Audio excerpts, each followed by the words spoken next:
media. Era singa tembadde bakakamu nga tukyagobera kiri ekifaananyi kye twasooka okulaba twandiza gasi n'abaserikale bataano naye tuzze nga twagala tulabe nti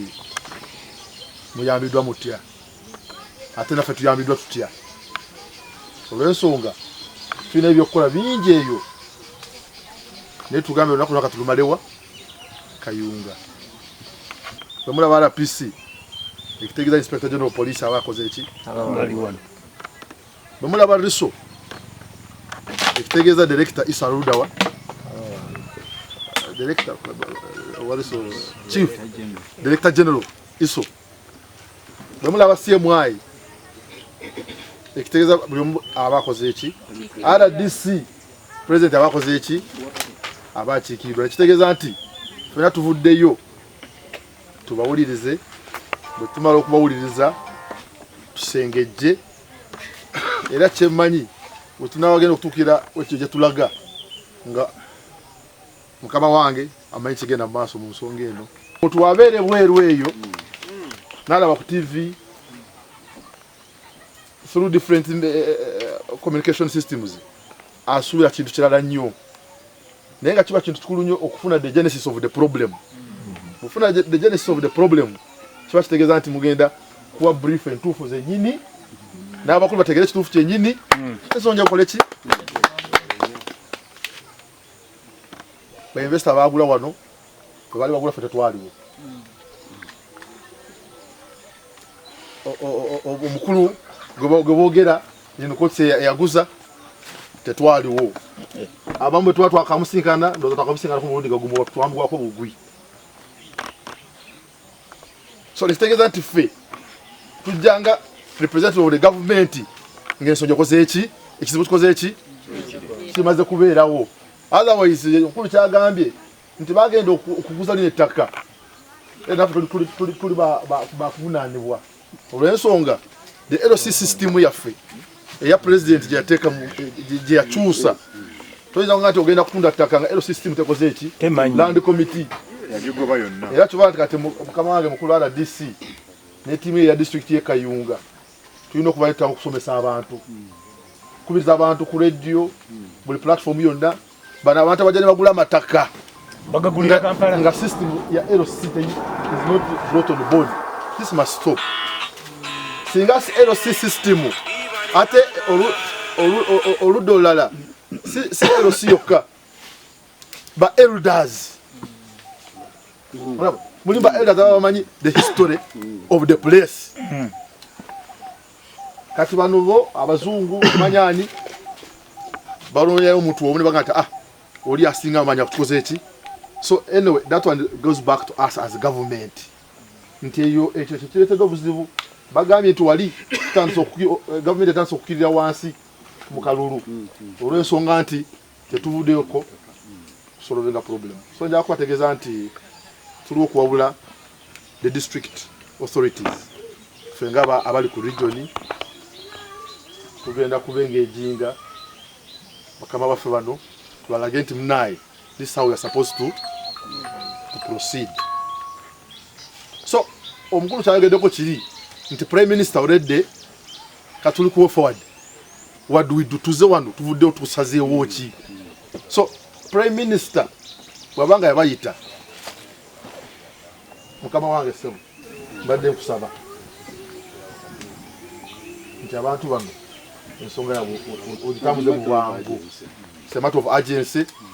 oba kisoboka n'enkya watulaze report yoledde gyoyinawo ogenda omukulu omusabe nti owaayo ensonga eno oba kitekola kitegonjolwa neggwa DPC waffe ffenna wano RPC wa region yonna yonna so kasita wawo ekintu kyonna pap poliisi ate poliisi era watezze mugati kati poliisi eriwa twabaganda babagula tuze wano omusajja atubbye poliisi eriwa so oluusi namwe mutusaasireko kyemanyi nti muzeeyi mulinayo abaana bali mu poliisi oba mulinayo abooluganda bali mu poliisi mulimu gw'opoliisi muzibu Lugendo olw'okufuna obwenkanyo obw'abaana ba mpagi lwatandikibwako dda kati ze weeks meka okuva lwe twatuuka mu maaso ga Right Honorable Prime Minister ne Minister wa Land. Kakati yeri ekkubo erijjo tusobozesa okukola ki nga bw'ogambye omukuza nga chairman bw'agambye ne munnaffe okulaba president ku nsonga yammwe emalirizibwa etya. Ensonga ya Ssabanyala era nayo amapeesa agagikwatako geego gennyini wakati mu baana okola ki funa obwenkanyi. Kyendabye ekibaddemu ekibadde kyagala n'okukaabya abamu ku babadde bagezaako okwogera ku biki ebigenda mu maaso nti batunugunyizibwa ebbanga lyonna bye bamaze nga batulugunyizibwa omwana omuwala aluwa obutasoma kumalako basarize ezo zonna dumba saaliwo niweno tewali naffe ku ffenna yaliwo infact ku nsonga ezo ezibadde zijja naye ate nazo bwe zijja obusungu ne bweyongera ne bwekkatira ku bwono obwa wiiki 3 nabwo ne butuuka dumba gw'ovunaanyizibwa okuba ne kino dumba gw'ovunaanyizibwa abaana obutasoma dumba n'ovunaanyizibwa abaana be bajjako obugagga bwabwe n'ente ezatundibwa nazo zirabika ziri ku dumba radisi ataaliwo emyaka agiigyo naye njagala tukomewo. Yes, anti kakati kyeŋŋamba nti kati tukomewo tubeere omuntu omu abeera atya mu kuwuliziganya. Nze mbaga ofisi yange banzigule ate era mbeerayo essaawa ziri meka kati omukozi wa gavumenti agala 10 mu kitundu naye nze nkyagenda mu maaso ate era nva wano nkyatwala ki nina n'olukiiko olulala lwengenda okukola ki ku nsonga y'ebyettaka wano mu Kayunga byetaaga genda mpola kubanga nze nzikirizibwa nnyo okusigala ku kituufu oli ne bw'aba ayogedde ki njagala nnyo obutuufu naye ensi eno gye tulimu eno ensi eyeesera erimu obulimba buyitirivu erimu ebikemo biki biyitirivu ng'ate byonna biyita mu ki mu bulimba. Ono bw'asooka n'ajja n'akusengekera bulungi n'olanduka n'otuusa ku munno obuzibu nga tonnamuwa audience ogenda okwekanga ng'ate si yalina obuzibu abo ogenda okwekanga nti waliwo ebitategereka ebigenda mu ki ebigenda mu maaso. Mmanyi bwe tuba tukola lipooti zaffe tutya nnyo okuteekamu obulimba n'erinnya oddiwandiika nga lya nsobi nakyo tugira ki tukisasulira n'okwogera ekiseera ekitaaliwo nakyo tukola ki tukisasulira. So kuba kwekenneenya nnyo okuwa lipooti bakama baffe kwe banaasinziira batandike okuyingira mu nsonga zino faaki kubanga tutya nnyo okukola lipooti ate batuuke bakugambe RDC wano wali otegeeza ati anti nali ntegeeza oyo omusajja omuwanvu omumpi omuddugavu gwe nali ndowooza nti ye Dawudi nagandi so tulina okwegendereza nga tukola ebintu byo nabwe kityo mu kiseera we tubadde tukyatambulira mwali 24 lwe mwali wa komisiona kati eno wiiki ebanga yakubiri ebintu by'okuverifyinga obutuufu bwani naddala ku eby'ettaka si byangu ennaku zino n'okuvaayo n'oyimirira n'ogandi nze Duma Moses nze nannyini ettaka eri si byangu byetaaga kukola ki genda mpola. N'ekirala nti omukisa mmwe gwe mulina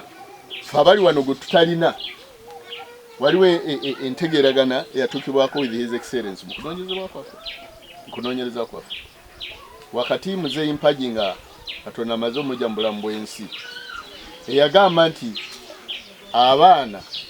tuteeka obbagulya bakola ki okubasasulira izite ettaka ekitana bakola ki kutuukibwako ate ekintu ekyo okukizuukusa nakyo si kyangu naye mu omukisa gwe mulina timuli connected ne Right Honorable Prime Minister. Ffe obuvunaanyizibwa obwaffe bwakulaba nti embeera ebeera mu nteeko mu kitundu we tuli nga tewali kola ki kuyiwa musaayi oba kusikagana ki kituli. Tu kasita kyatuuke wa Right Honorable era Prime Minister era ffe twagaa nti eho kati kituuse mu ofiisi eki wakati wange nammwe tetumanyi oba wakyaliwo ebigenda mu maaso wakati wa Right Honorable ne Ssabanyala oba waliwo ekibulayo oba waliwo ekyali kigize eki kizibu nnyo nze okwata essimu Right Honorable Prime Minister wayogerako ne Ssabanyala ku nsonga eno neeno eno gyendi ayinza n'okubuuza alina interest kigendererwa kirwaki ambuuza kubanga biri ku level ki mu kifo ky'okugamba nti kati eddoboozi lyaffe liddamu litya okuwulirwa nga teriyise na wano na mbulumi bwe buti okulimayininga Right Honorable Prime Minister nga temutawanye na kujja wano kutulugunya bulamu bwaffe kwemalako mirembe ne mubeera nga tujjukiza Prime Minister kubanga Prime Minister ekintu kino bwe kiba kyaliwo eri emabega okukizuukusa nakyo kyetaagamu obudde naye nga tetuyinza kujjako ki ennaku zino baga nga tetuyinza kuzikiza kola ki muli mayingi nga poliisi tusazeewo tujje ku ground tusisinkane abaganda ba Ssabanyala tubeeko n'engeri gye tutereezaamu obutakkaanya buno obuli wakati waabwe. So era alipoota egenda kuba nga ekolebwa alipoota eno ejja kuba ekolebwa RDC owe Kayunga district awamu ne RPC owe Ssezibwa region. Oluvannyuma alipoota eno ejja kuba etwalibwa owa Right Honorable Prime Minister Honorable Nabbanja. Mu alipoota eyo mujja kuba mulimu ebiki ebijja kuba ebinaaba bivudde mu meeting ebaddewo olunaku olwaleero.